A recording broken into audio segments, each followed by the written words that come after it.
welcome in to Road to the Rate. I'm Connor McKnight, and this is the podcast focused on player development in the White Sox minor league side. We've had a whole bunch of awesome guests this year. Not that we're done. We're going to go into the offseason and into the Arizona Fall League and all that stuff, but this is going to be the last podcast we do while any minor league affiliates are still playing. As I'm talking to you right now, the Birmingham Barons are about to play Game 2 of the championship series against the Montgomery Biscuits tonight. They lost Game 1, a tight ball game, 2-1, but they lost the first game in the divisional round anyway and came back and won the next two. So this is not something that this isn't foreign to them. The Barons have won a lot of games this year. And the reason I bring up the Barons so much is because we're going to talk to two of them right now.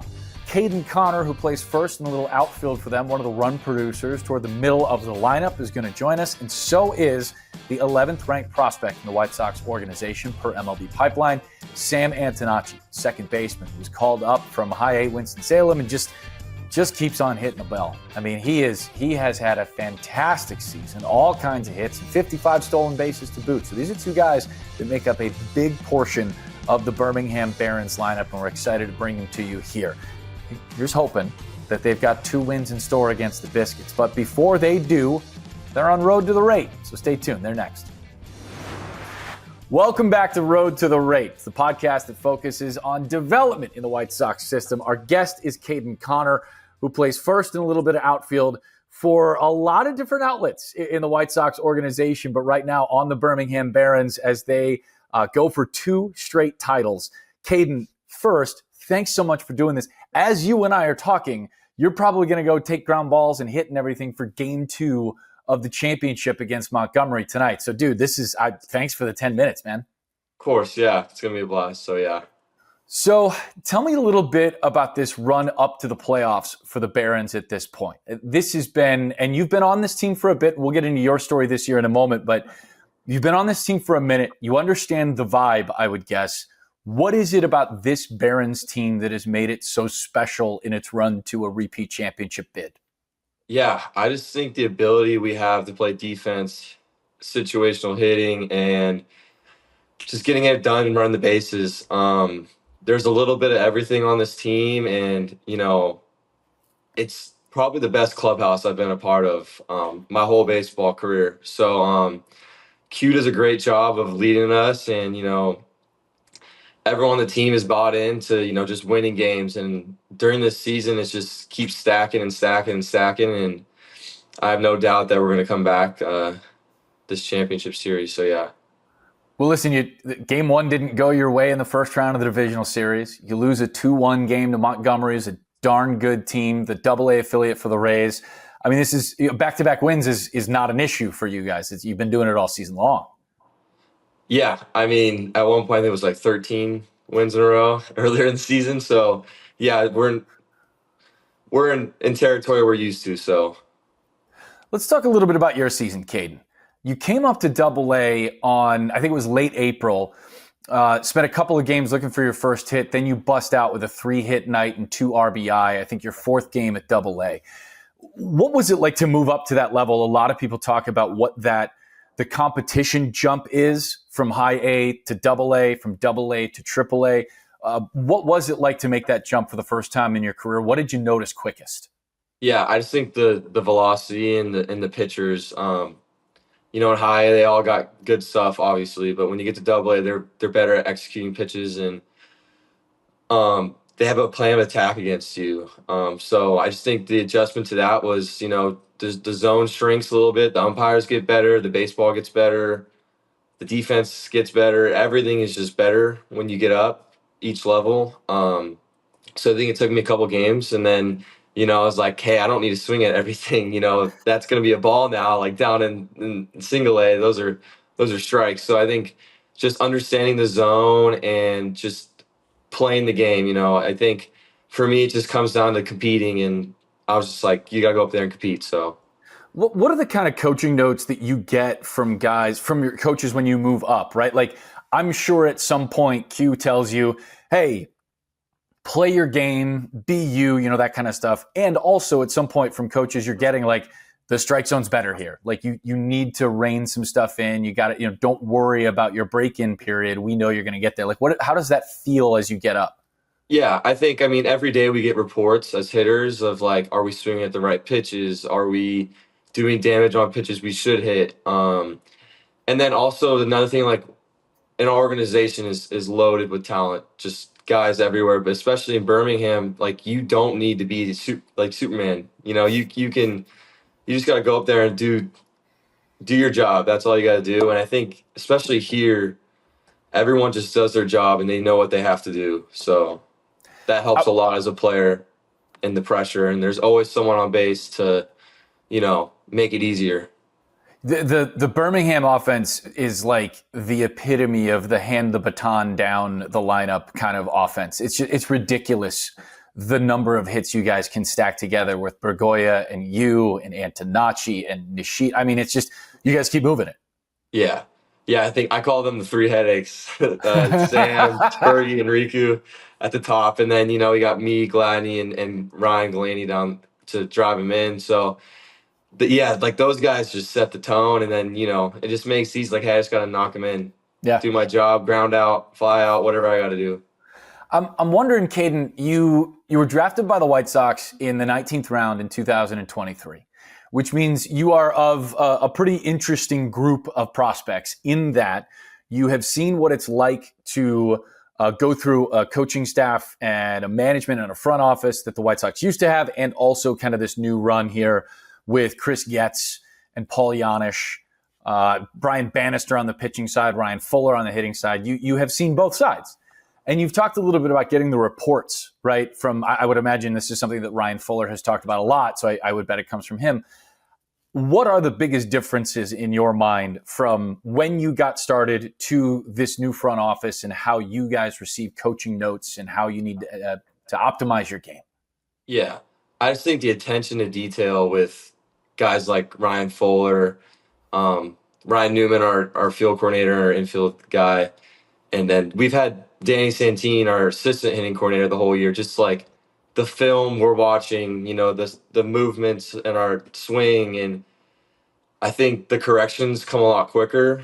And Fuller was up here a week ago or so. Me and him were talking about my swing decisions, and I'm a guy that's gonna get on base, and he was just showing me the growth that I had throughout the last 2 months of swing decisions, because we had a conversation in early June when I first got to AA a couple months in, and how it's gotten better as time's gone on. And he just showed me this chart, and I'm like, this is the craziest thing I've ever seen. I'm like, how do you guys even do this stuff? So the technology and the data is unbelievable. And it really helps a lot as, going into the off season or as the season goes on, to just really know what I need to work on and what I need to do to get better.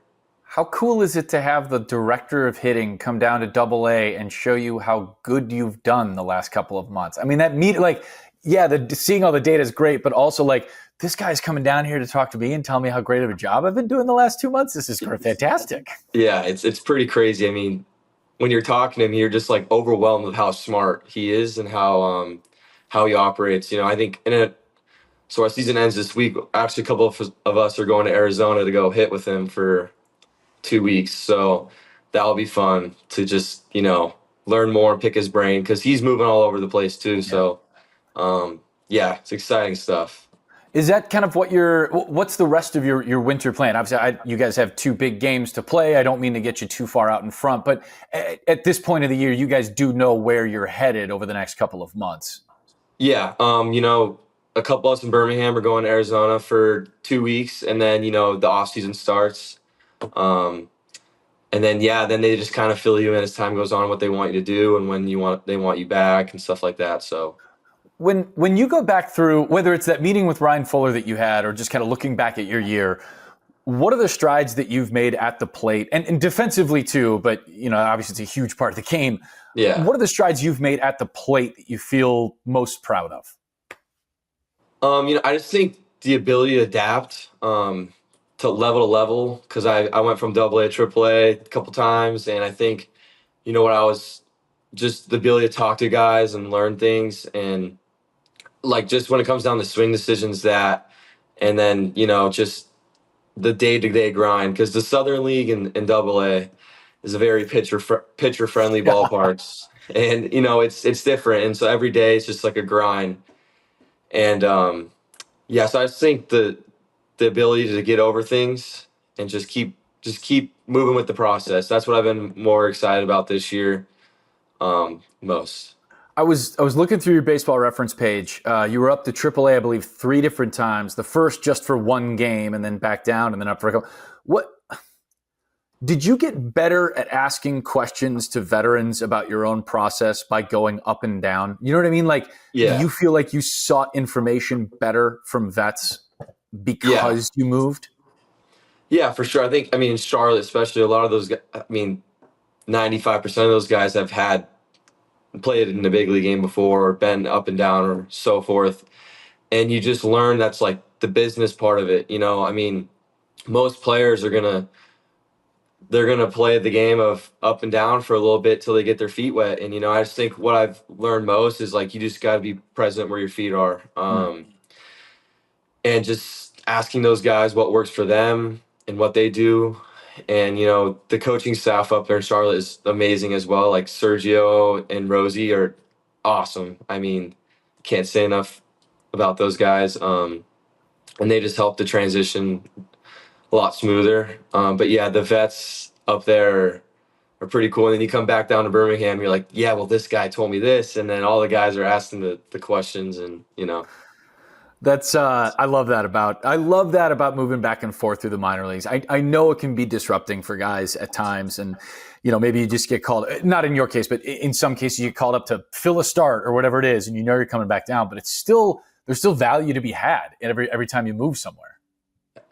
Yeah, for sure. I think any experience is good experience. So I'm wondering, as we go defensively, let's go to the glove side of things, because the White Sox, we make so much as the White Sox fan base, and on the television broadcast for the White Sox, we talk a ton about Ryan Fuller and how the hitting development is working. And on the Bannister side, we talk about the pitching and all that kind of stuff. The White Sox are like truly invested in being as good defensively as they possibly can be, from the top all the way down to rookie ball. What sorts of things do you guys get talked to? Who talks to you about defense, about how to get better and how to pay attention to the details when you're out there? yeah, I think on the infield side, Ryan Newman, our field coordinator and infield coordinator, he gives us all our infielders. We have shirts like "Make the routine play," all the basic stuff. But for him, it's like he's so detail oriented. It's like Fuller on the offensive side. He's been here since I've gotten drafted, and made huge strides defensively because of him at first base. And then outfield wise, Doug Sisson, he's been around the game forever. He's awesome. It's like in 2023, for after the draft, we had instructional league and he ran it, and it was like, you don't want to disappoint him. That's how much like it's like of a good dude and good coach he is. So yeah, those two guys defensively are the guys that I'd say kind of set the foundation for us. Do you guys know, as a group, right, whether it's a group of close friends that you have on the team, or like the entire group of hitters, you don't have to tell me which, but like, do you collectively feel that because the attention to detail is there really from every aspect of this organization at this point, that you are in a good spot, like that you're well taken care of? Is that a thing? Is that palpable? Yeah, I think for sure. On a player standpoint, look at the success we've had in Birmingham. Then last year, Kannapolis, same thing. I just think like the last 3 draft classes have been phenomenal. Yeah. There's just players everywhere. The guys and I on the bus ride yesterday, we were all just talking about like how in a good spot the White Sox are in general, just of how many guys we have. It's a good problem to have for sure. And in the big leagues, they have so many young guys up there too. So do you feel like that, that extra sense of competition helps you in your day-to-day work? Like from, you mentioned dealing with the grind, right? Like, I gotta guess that because it's hard to get to the big leagues, especially in this org, that your work has to be even more on point every day. yeah, absolutely. And I think, we have guys here that, they're not in the lineup or they're not pitching, and And 90% of the organizations that we play, they'd be the 3-hole hitter or their number one reliever out of the pen. So I think that definitely drives everybody. And I think competition brings the best out of everybody. But it's like a good competition. There's no feelings towards anybody that's bad, or it's a really good group of guys throughout the organization. As you guys get set, it's like we'll peel the curtain back just a little bit. I think we mentioned this off the top, but as you and I are talking, this podcast will come out after the championship game is over. But as you and I talk, you're down 0-1 to the Biscuits. It's a really good team. They had one of their top 15 prospects go 6 and really kind of dominate the other night. It's a 2-1 final. What are the kind of things you guys are talking about, on the bus to the game today? What are the kind of things that you guys are trying to set a level for as you go into game 2, look at even this thing up? I think honestly, we all know what we have to do. We're pretty loose, like in the clubhouse, we're just playing cards, honestly. But what we've been saying is be tough outs and be tough dudes out there. We play really hard, and in Chattanooga we were down 1-0 and we all had the confidence like we're good. Tonight we're facing really good arm, but we got Tanner McDougal going for us too. So I'm taking him 100 out of 100 times. So, yeah, it should be exciting. The Rays they're always a pain in our backs too. So they're a pain in many places for many different tems all over baseball. Like they do it right. So at least you're going up against some of the best. That's for sure. For sure, yeah, and that's what we're striving to be over here too. So I think we're doing that. You're well on your way, man. Caden, really appreciate you taking the time out of your day. Best of luck in games 2 and game 3, because you'll play both of them. And we'll look forward to seeing you as we get into spring training next year. Awesome. Thank you. Our guest on Road to the Rate is Sam Antonacci, the second baseman for the Birmingham Barons, who, like we just talked about with Caden Connor, are going to have a pretty big ball game coming up here in just a little bit against the Montgomery Biscuits. So, Sam, thank you so much for taking the time out of your day. I know you got a big one coming up. How's your morning going? It's going good. Just doing the same stuff I always do, just to prepare for a game. But yeah, excited to get after it and continue to just keep playing baseball. We were talking with Caden a little while ago, and I want to get into your season and everything else, but briefly here, since you guys are in the midst of a championship run, bid for a repeat for Birmingham, it really feels like everybody is pretty loose about this. And I guess when you go through a 13, 14 game winning streak at some point during this season, you got a lot of confidence in the team, and you should. Are you part of, keeping things the way that they need to be mentally in that clubhouse? Do you follow lead from other guys? Is it all kind of a group thing? I'd say it's all kind of a group thing. Just doing our daily tasks and understanding that, we prepare the proper way. So there's nothing to be concerned or worried about come game time. And it's just doing the fun little things out there and doing the best we can. And ultimately, hopefully we win. But at the end of the day, we know we've prepared. So there's nothing to worry about. You are a Springfield, Illinois native, a Heartland Community College champion, and a Coastal Carolina Fighting Chanticleer by way of, or that's the upbringing there. So as you grew up in Illinois, you're in that kind of middle part of the state. You could have been a Sox fan. You could have been a Cubs fan. You could have been a Cardinals fan. You might have had an uncle who played for somewhere. Did you grow up a Cardinals fan? Cardinals fan, yeah. Big Albert Pujols, Sure. Yadier Molina guy. Just grew up a Cardinals fan, going to St. Louis a lot. That makes sense to me. Was Pujols a favorite player growing up, or was it Yadi, another guy? Yeah, Pujols. Reason why 5 is my favorite number. So you could do worse than Albert Pujols as a favorite player. It was pretty good. And he caused the Cubs all kind of heartache, so I think that probably endures you to White Sox fan a little bit better. Yes, sir.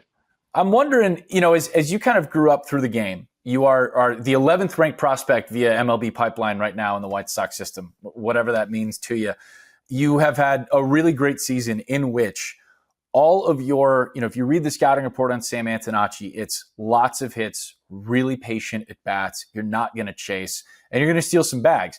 And every one of those stats is like big check mark, thumbs up. Do you have one thing that you're more proud of than others in terms of how far your game has come this season? I'd probably just say my baseball IQ all the way around. Just doing the little things that you don't really see on paper.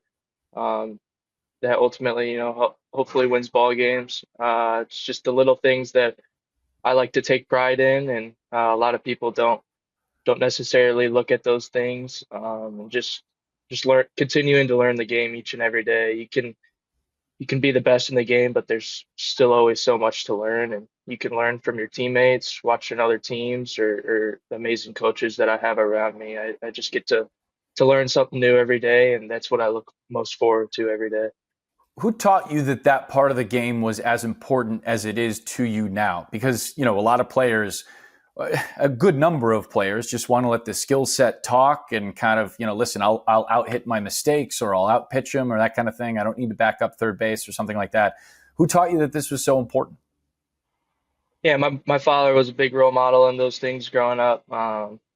He understood that, it's really hard to be the best in the game, and um, you're not going to have maybe the best athletic ability, but you can win in every little thing that doesn't take any athletic ability. And I'd say that's what I have most pride in, is doing the things that take zero athletic ability each and every day. Because those are the things that you get to determine, right? I mean, that's something Yes, that you sir. can set control of every day, yeah?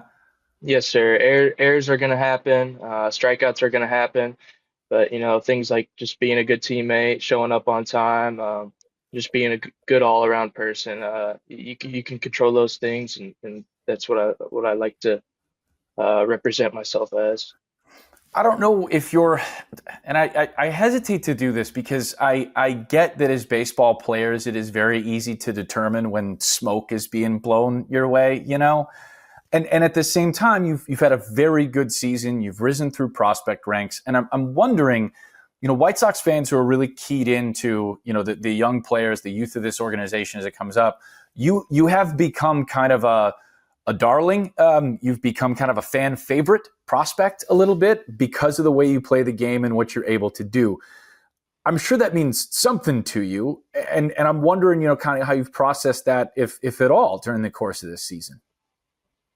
Yeah, I mean, it's nice to hear, but at the end of the day, I've grown up not really being a big time name or anything, and I continue to play that way and just block out the extra noise and continue to just play the game that I've been playing. Because at the end of the day, the prospect rankings, the all that stuff is just a number. It doesn't define how good you're going to be in this game, and once you let that get to your head, you just go down a spiral. And I'm just focused on helping the Birmingham Barons win tonight, and hopefully just getting better in the off season. What's been the biggest help to your approach? You hit AA and you basically don't skip a beat when you got called up in early June. 3 hits in your second game, I think it was, and then just kind of went off after that. What is your approach at the plate? How is it that you're able to stay as patient as you are and get the pitcher looking ahead? I would just say trying to be selfless and relentless to get on base for the people behind me. We got a lot of good bats in our lineup right now, and just trying to do my job to get on base. I know I'm not the one to maybe hit a home run every time, so it's my job to get on base, whether it's a hit by pitch or a walk, a single or double. Whichever way I can, because we got a lot of good bats behind me to drive me in. So I would just say, not trying to do too much, understanding who I am, and just continue to play this game that I have been. It's still just a kid's game. What do you like to see in reports about pitchers that you're going to face in the coming game? Not like necessarily tonight's game, because like we've been talking, you've got game 2 tonight against the Biscuits, and I'm not looking to get anything out there. But as you go into a night, like what are the kinds of things that you'd like to know when you go to the plate? Definitely is just his velo and what type of pitches he has, and where he likes to throw those pre 2 strike pitches and with 2 strikes. But I don't like to get too caught up in all the analytics. At the end of the day, you can focus so much before the game, but once it comes game time and you step in that box, it's just compete mode, and everything else goes through the window, and you're just up there trying to compete for your team and ultimately have success. What are the things that help keep you mechanically sound throughout a season? Do you have, is it a coach? Is it looking at your swing? Are there a couple of mental keys? Like, what is it that helps keep you sound as you're trying to get in there and keep a hit streak going? Yeah, there's a few things. Just constantly focus on my top hand work. It can get real easy to get away from that just because I'm a lefty hitter and I throw right-handed, so my top hand is going to be pretty weak compared to those who throw left-handed and hit left-handed. Their top hand's going to be their dominant hand, so it'll be easy for them to get through stuff. So just consistently working on that, and just trying to hit balls right back up the middle and not get too pull happy.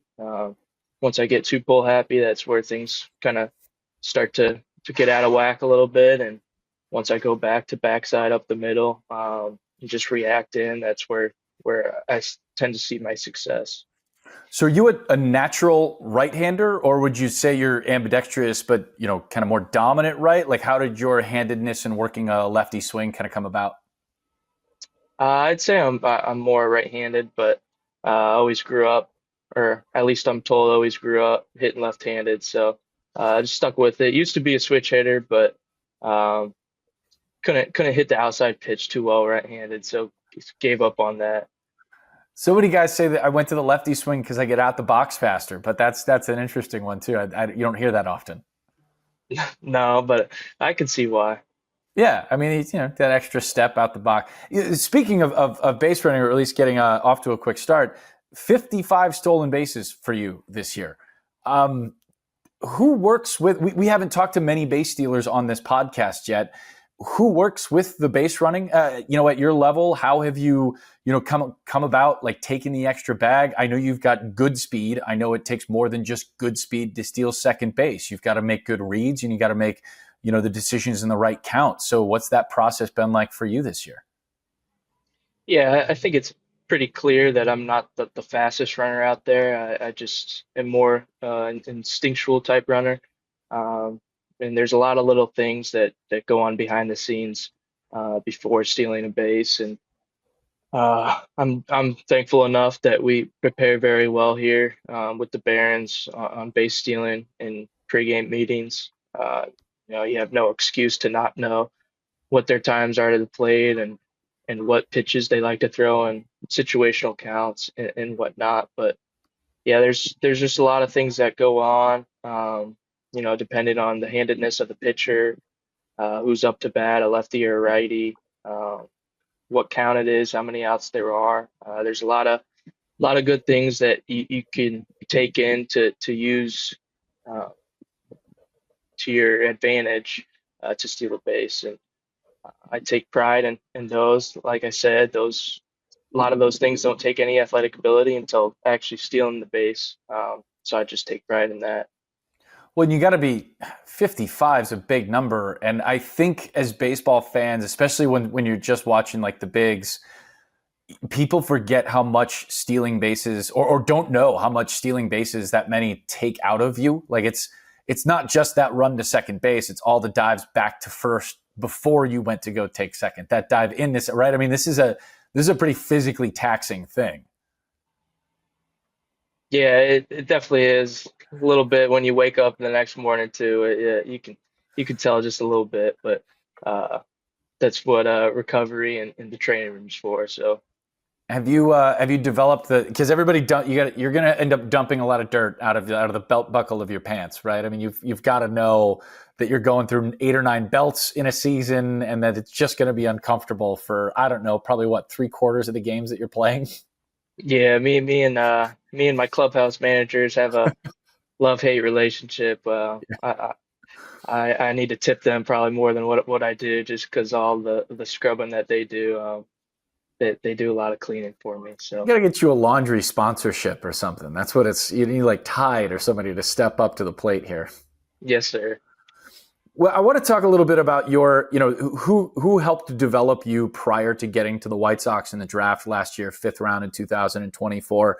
You and I talked a little bit before we started recording. Obviously, Heartland College in Illinois, in Normal, but also Coastal Carolina. I'm just such a huge fan of players that come out of Coastal Carolina because they always seem to know how to play the game and how to play it hard. I'm sure that's not the only place you learn that, but who are the people and coaches and parents that helped you along the way when you were at Heartland and Coastal that made you into the player that you are? Yeah, definitely. My parents, obviously, just the sacrifices that they've made to just um, allow me to play baseball, and the countless hours that they've put in, taking me to travel baseball.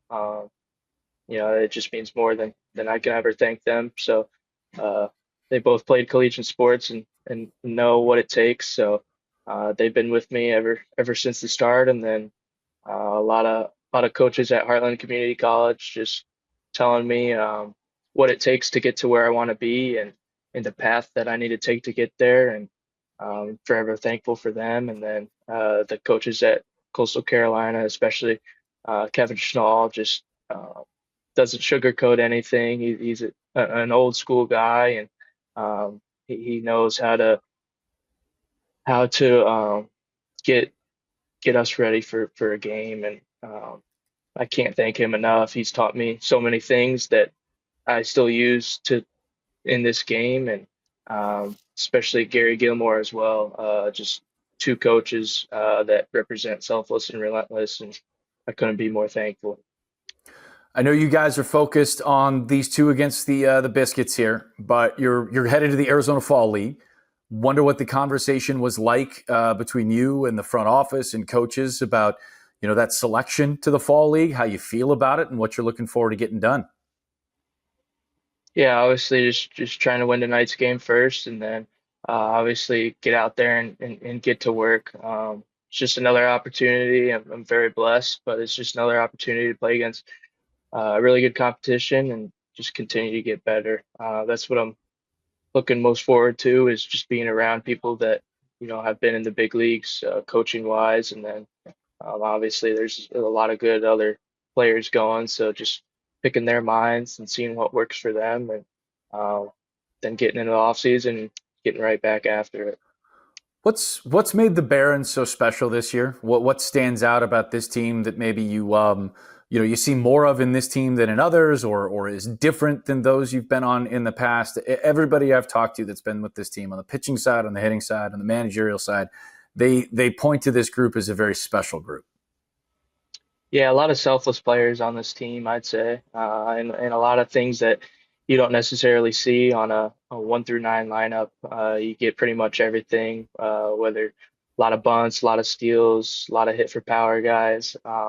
Pretty much have it all, and uh, we play to win. We play to win every night. We play to win every night in the regular season, and not a lot of pro teams can say that sometimes, because some of them just go out there to just play and get their stats or whatever. Us here, we don't do that. We play to win. We play for each other, and we just have fun. And when we do all those things, it makes the game pretty darn easy. So. Not for your opponent, that's for sure. Caden Connor called you and William Bergoya and Riku Nishida the three headaches at the top of your lineup. I'm wondering when that nickname came around, if he soft launched that with us, if you're even aware that apparently it's the three headaches at the top. You like it? Where are we at on this? I think that was a soft launch, but I'll have to bring it up to him. But Please. I mean, it's pretty self-explanatory. I like that one. We know what we got to do for our guys in the 4 through 9 spots. All of them can knock us in, so we know what we do and what we do well. So, yeah. Well, go be a headache against the Biscuits. Thanks so much for the time, and best of luck in the next 2 games, because I know you're playing the next 2. Yes, sir. Thank you so much. I appreciate you having me on. Thank you so much to Caden Connor and Sam Antonacci for joining us on the show today. Both of them, as we were talking, we're getting ready to go play game 2 of the championship series against the Biscuits later on tonight. You'll know, I don't know, you'll know whether or not that series came out the Barons' way and whether they've defended their championship from 2024. Here's hoping that they did. If they didn't, you're going to see a lot more of those guys in the Arizona Fall League for Sam Antonacci and in spring training. These are 2 prospects to watch, to be sure. And that whole Barons team has been really something to watch throughout the entirety of 2025. We've got more Road to the Rate coming. We'll talk to 𝗵𝗪 in the next episode, the director of the player development side for the White Sox. You don't want to miss it. Thanks so much for downloading and watching. We'll talk to you next time on Road to the Rate.